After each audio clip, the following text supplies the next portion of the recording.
Okay, Alan, you mentioned that there's some work to be done to get this car on the road. What car are we working on here, and what's happening? We're working on a 1907 Delauney Belleville. It's a French luxury car. This was what royalty would have. These were one of the most expensive cars in the world, made in France. Very, very similar. In fact, this one was bodied by the same company that did the 1907 Rolls Royces, the Silver Ghost. So if you're a Frenchman, the Rolls Royce of France was a Delauney Belleville. If you're an Englishman, it'd be a Rolls Royce. So this was a very fancy, really luxury car, 4-speed transmission, 60 mile an hour, really high-end car. Right on. So how long has it been since it's been driving down the road? Well, in 2012, we took this to the top of Mount Hood, and then it was running fine. And then we had gone through a couple of our original tires, or at least very old tires.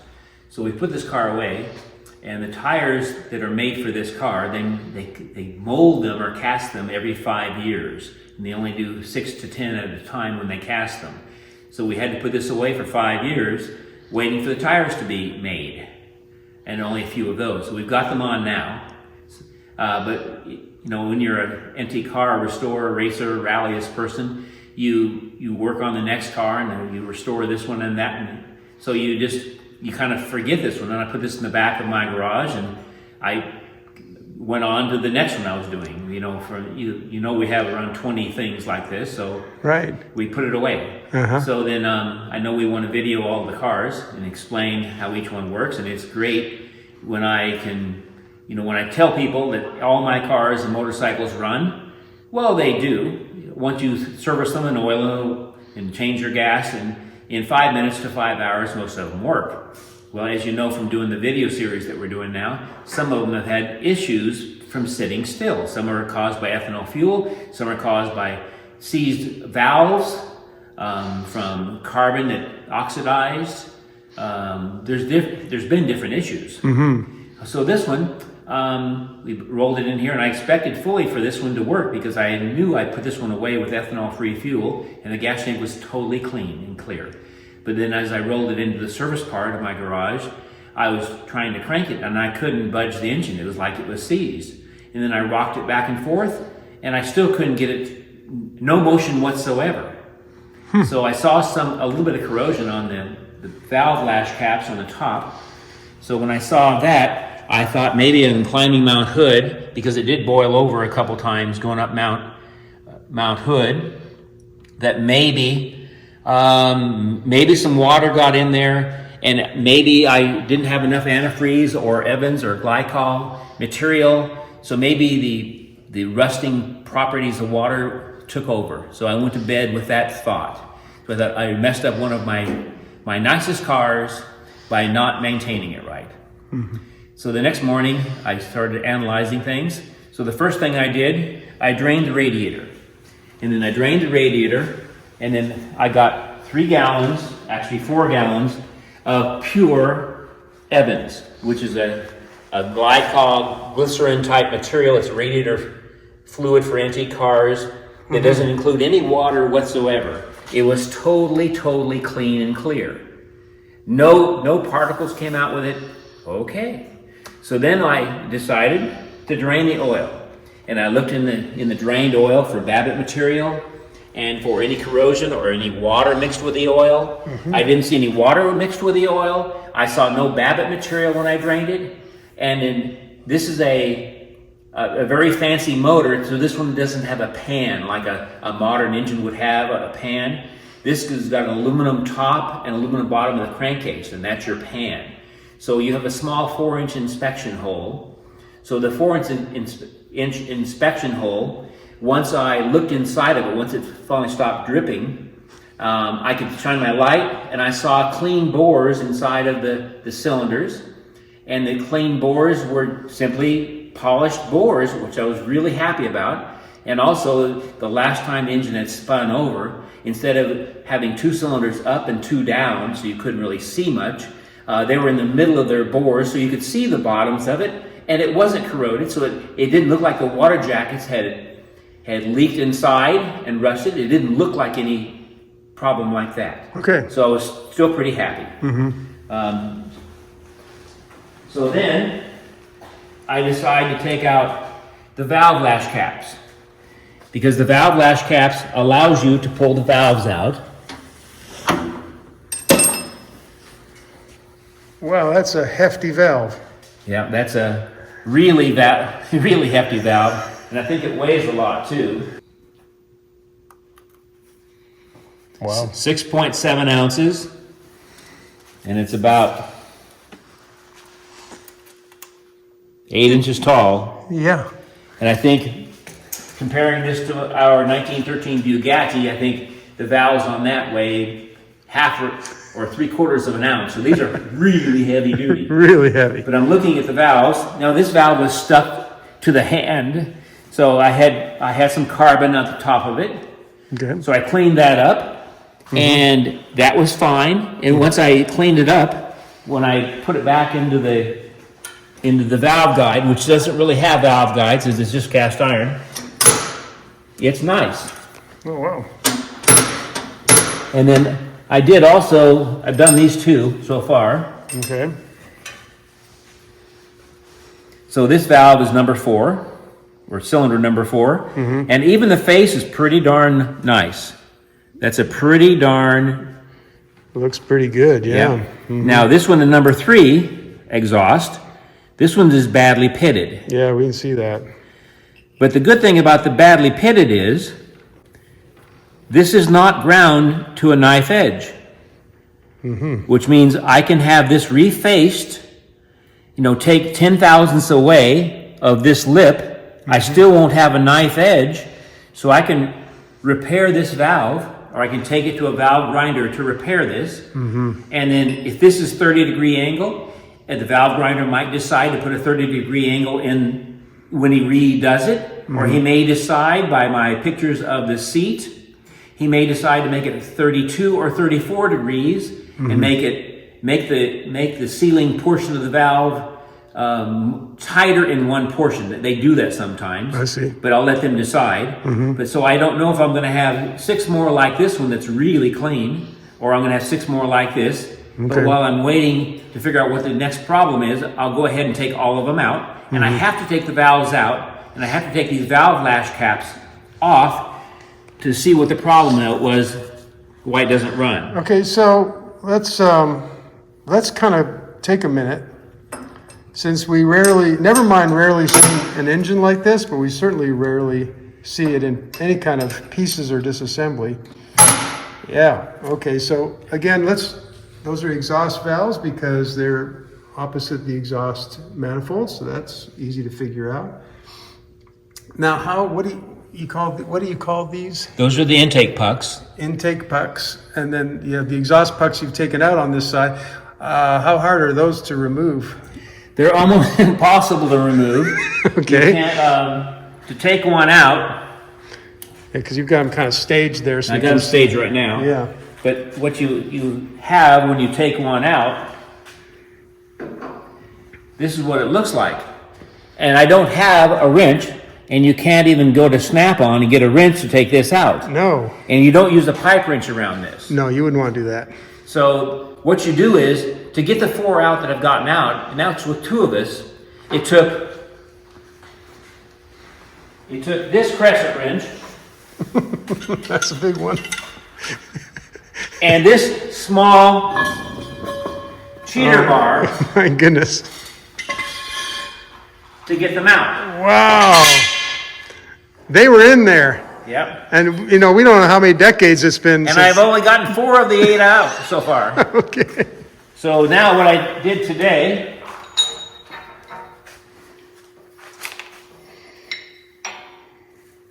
I just made a new tool. Okay. So this tool, this fits in here like this. And this portion fits in here like that. Across, yep. And just made this on my mill. Yeah, so part of the hobby is actually making a tool to do what you're trying to do.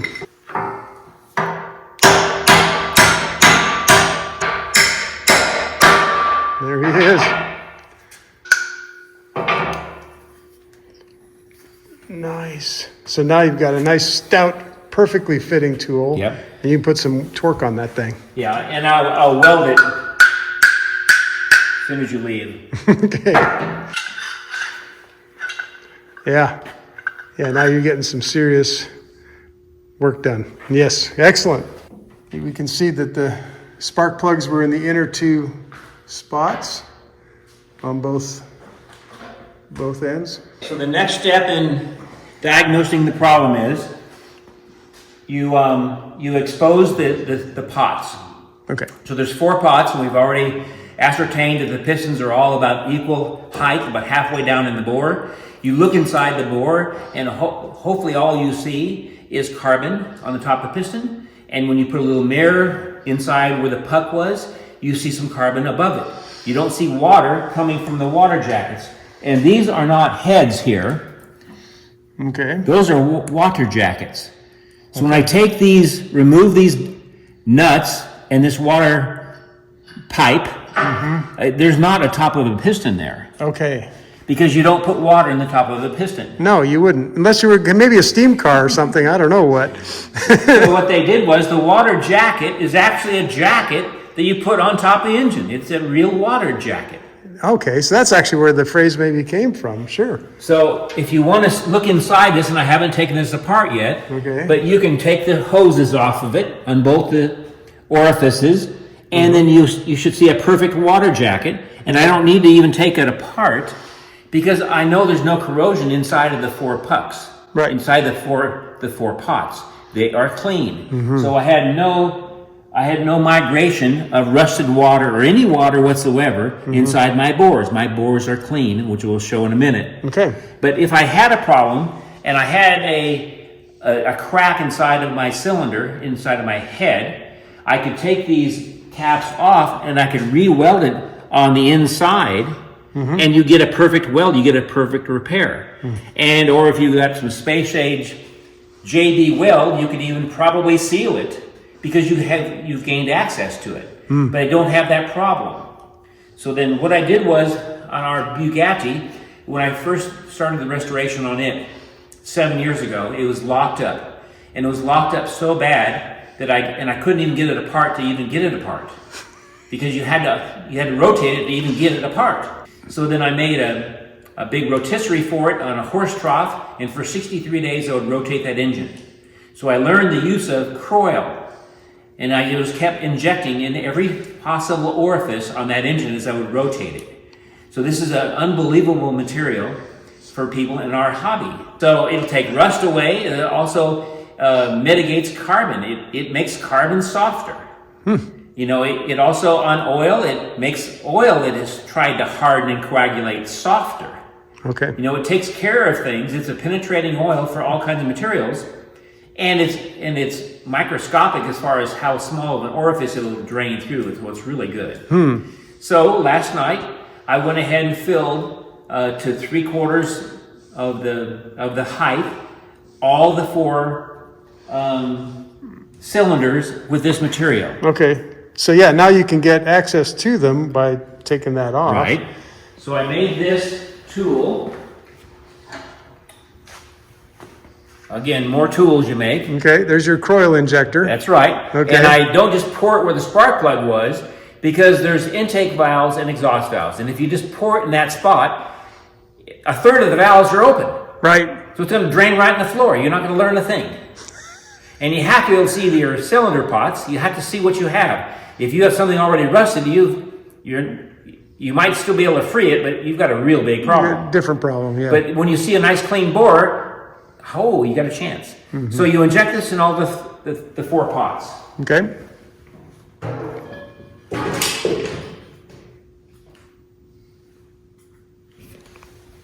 So in bore number 1, it evacuated completely. I can't see it. Your phone, Let's see here. Let me. You want maybe to I do can it. try it.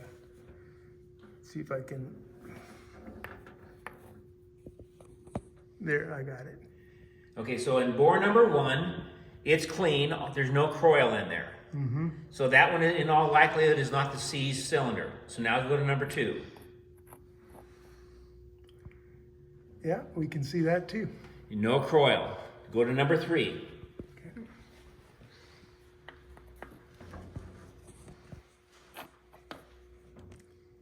No, I can see shiny cylinder wall there too. Yep. Now go into 4. Which of course is the hardest one to get an angle. We will work at it. There's the croil. I see it. Okay. So in that case, none of the croil has gone down on the 1, 2, 3, 4, or 5 rings, however many rings that a 1907 Delauney Belleville used. So Right. We don't know yet. We don't know. They're original pistons, and it's cast iron and original rings. You know, whatever that they are. But nonetheless, those rings in that cylinder are completely keeping the thinnest penetrating oil in the world from going past them. So in all likelihood, that's our seized cylinder. It's not seized because of rust or corrosion. It's seized because of the carbon that's on there. So after a few days, it may be a week or two, it may be tomorrow, I'm going to be able to be free, and I'll know it's going to be free because there will be no croil on pot number 4. And in all likelihood, that is our final problem. In the meantime, I would have done the valve job too, so it'll be just even a better running engine. And because the croil is only going in the crankcase and draining out, when I put fresh oil in it, I'll flush it a couple times. I won't have any more of that croil in the engine, and it'll run perfectly. Yeah, excellent. All right. Well, let's finish just having a look, if you don't mind, since we now know what the plan is. Let's just talk a little bit about the setup here, because we can see the valves. Let's explain what this is. Okay.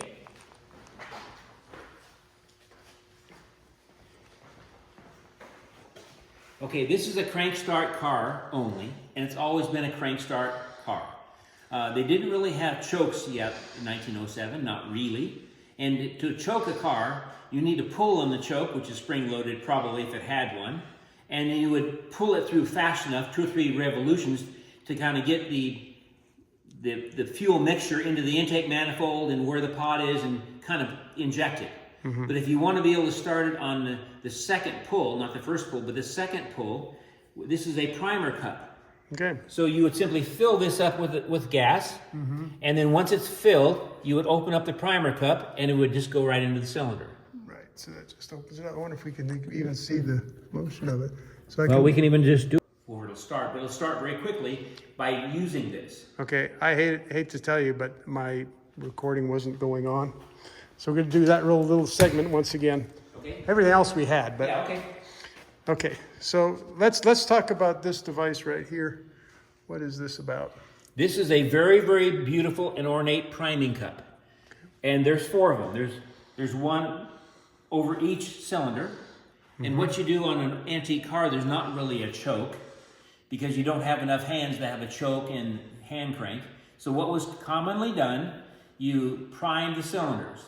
Because even if you had a choke, you don't have any gas in the right port of the carburetor, and the carburetor is that far from the intake manifold because it's down real low because it's gravity feed.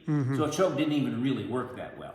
Right. But the primer material did. So they had primers on the top, and this weighs half a pound. It's a beautiful piece of art. Yeah.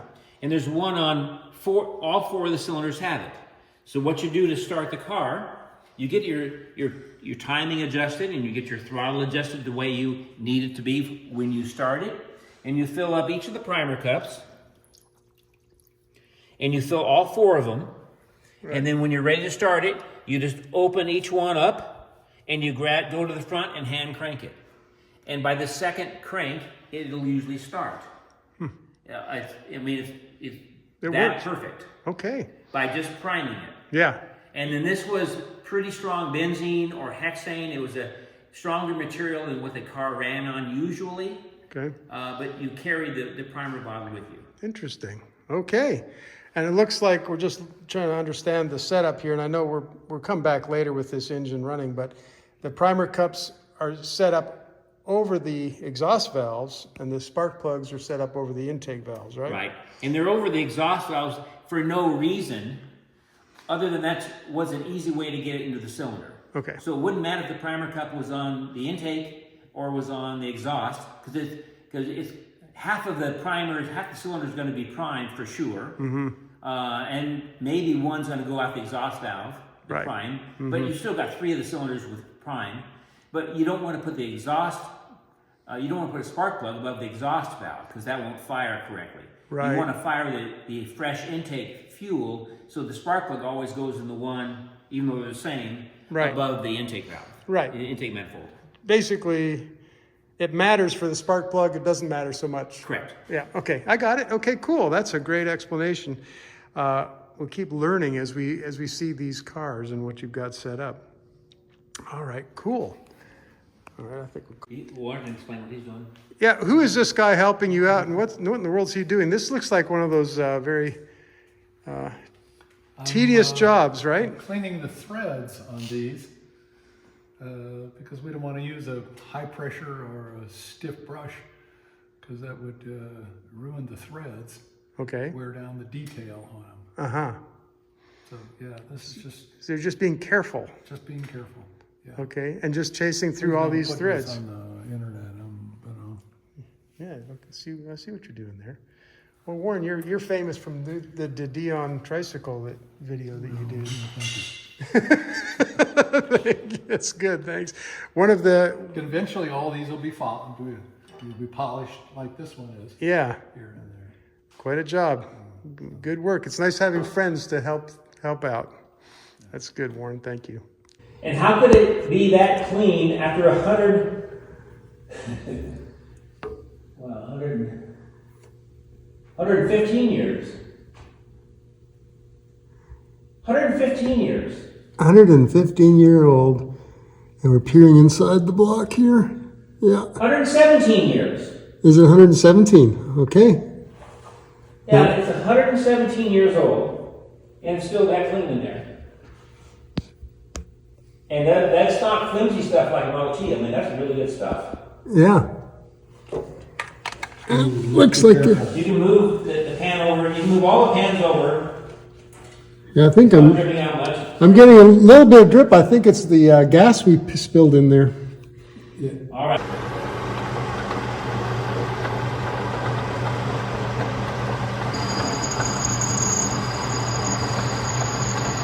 Stone that you buy, and then you modify it. Okay.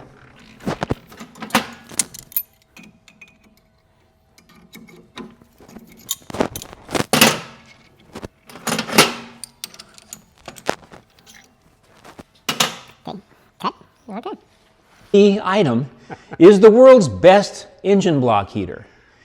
Okay, so this doesn't have a pan. This has got a case that's on the bottom and the top of the crankshaft. So, and you have an inspection hole that's about 4 inches by 4 inches. My Croy oil, after the 5th day, still wasn't breaking loose the engine so I could move it at all. So I resorted to heat. So I took the inspection plate off the bottom, put a 300 watt bulb in my work light. I went ahead and cut the top plastic off my work light because I don't want any plastic inside my crankcase. Right. And I inserted this inside the crankcase. I plugged it in, and this dastardly item heated it up to about 104 degrees on the inside. And that morning at 2 in the morning, my proximity alarm went off in the house, and I had my audible turned off, and the car rotated forward about 2 feet. So it finally broke loose. Nice. So I got about 40 degrees of engine crank movement.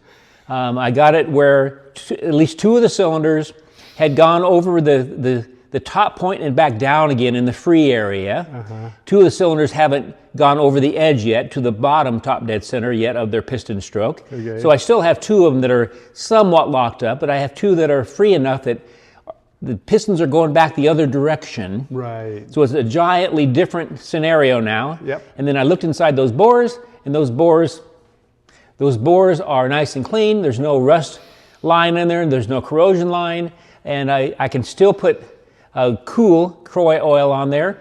And it still takes, as an hourglass, it still takes half an hour for the Croy oil to go through those rings and down to the crankcase. Okay. So what that's told me is I did not break a piston ring in my work to get the engine free. Right. So now it's free. It's moving about 40 degrees both directions easily, and I still have to break loose the carbon on the other two cylinders that haven't got their piston to the end of the stroke and back down the other direction yet. Okay. But I know it's going to be a good job. I know it's going to work. Yeah.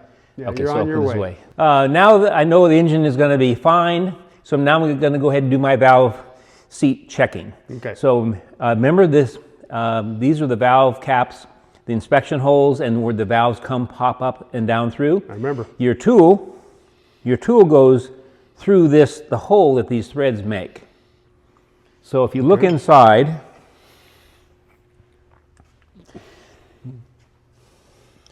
there's our valves, and that threads in.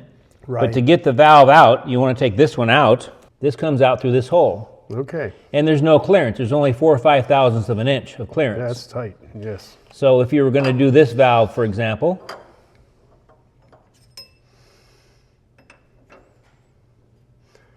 you would make your tool and you'd modify it so it barely doesn't touch anything.